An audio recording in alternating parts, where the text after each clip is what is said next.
آج سے کم 5000 سال پہلے مدھیہ ایشیا میں ایک ایسی سبھیتا پھل پھول رہی تھی جو اللہ کے دین کا راستہ چھوڑ چکی تھی اور جھوٹے خداؤں کی عبادت میں مشغول تھی۔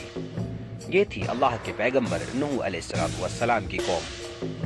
یہ نافرمان قوم دنیا کے کس خطے میں آباد تھی اس کا کوئی پختہ ثبوت تو آج تک نہیں ملا، حالانکہ آج تک ملے سبھی ثبوت اس بات کی اور ضرور اشارہ کرتے ہیں کہ یہ قوم مدھیہ ایشیا میں عراق اور ترکی کے بیچ دجلہ اور فرات ندیوں کے آس پاس کہیں آباد تھی۔ یہ لوگ آدم علیہ السلام اور ان کے بعد آئے پیغمبروں کے دین کو پوری طرح ٹھکرا چکے تھے اور انہوں نے اصل دین میں اپنی طرف سے بہت سارے جھوٹے عقیدے گھڑ لیے تھے۔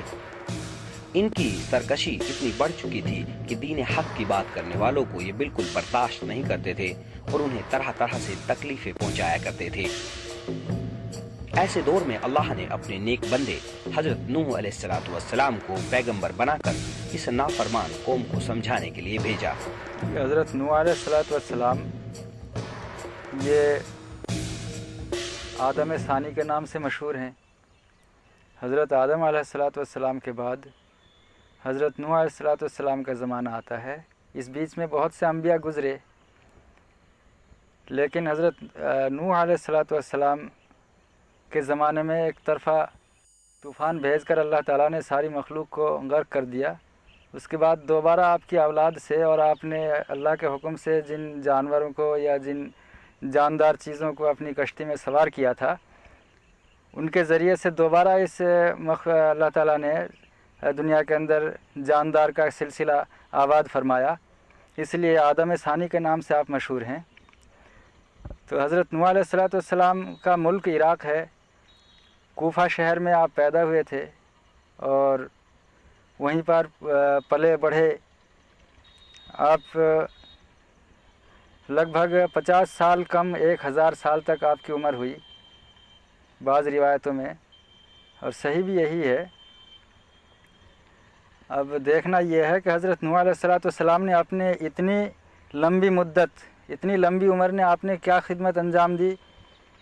سبھی جانتے ہیں، مشہور ہے کہ حضرت نوح علیہ السلام نے اپنی قوم کو حق کی طرف دعوت دی۔ قوم نوح شرک کے سمندر میں ڈوبی تھی۔ ان لوگوں نے دین کے بجائے دنیا کو چنا تھا اور اس میں عیش کرنے میں مشغول تھے۔ یہ لوگ کائنات کی تخلیق اور اس کے انتظام کے بارے میں ایسے عقیدے رکھتے تھے جو بالکل بے بنیاد تھے۔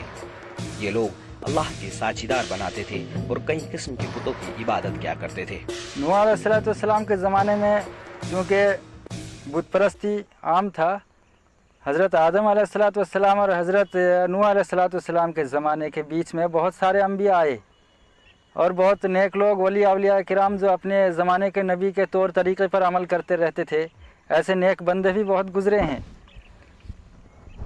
اور جب وہ دنیا سے چلے گئے تو اللہ تعالیٰ نے ان کے نام کی برکت سے اور ان کے طور طریقے پر کچھ لوگوں کو ایسے ہدایت دی کہ جو ان کے طور طریقوں پر عمل کر کے اور ان کے باتوں پر نقش قدم پر چل کے ہدایت پاتے تھے، اور وہ اللہ کے مقبول بندے تھے۔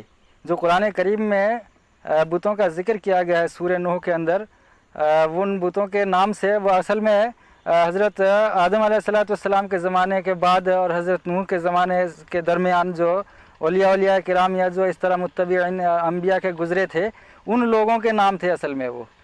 لیکن یہ دھیرے دھیرے نسلیں گزرتی چلی گئی اور شیطان نے یہ بات ڈالی پھر لوگوں کے دماغ میں کہ تم جن کی پوجا کرتے ہو، یعنی جن کی عبادت اور جن کے نقش قدم پہ چلتے ہو اور جن کا واسطہ دے کے اللہ سے مدد مانگتے ہو، اللہ کی عبادت کرتے ہو، تو ایسا نہ کر لو کہ ان کی کچھ شکل و صورت بنا لو اور کوئی مورتی بنا لو اور پھر سامنے رکھو تو تمہارا جو خوش و خضوع میں اضافہ ہو۔ تو یہ بات ایک طرح سے ان کے دل میں بیٹھی اور انہوں نے ایسا کیا۔ ایک زمانے تک وہ ایسا سمجھتے رہے کہ یہ تو محض ایک سایہ ہے، کہ ایک ان کا عکس ہے۔ تو اس میں اس کے بعد شیطان پھر ان کے آنے والی نسلوں کے دماغ میں وہ بات بھلا کر کلیتاً یہ بات ڈال دی کہ یہی تمہارے خدا ہیں اور تمہارے بڑے جو پہلے تھے وہ لوگ یہاں جو اس طرح پوجا کر کے گئے، تو تم بھی ان کی عبادت کرو۔ وہیں سے بت پرستی کا آغاز ہوا۔ حضرت نوح علیہ السلام نے اپنی قوم کو صدیوں تک سمجھایا، مگر کچھ لوگوں کو چھوڑ کر کوئی بھی ایمان نہیں لایا۔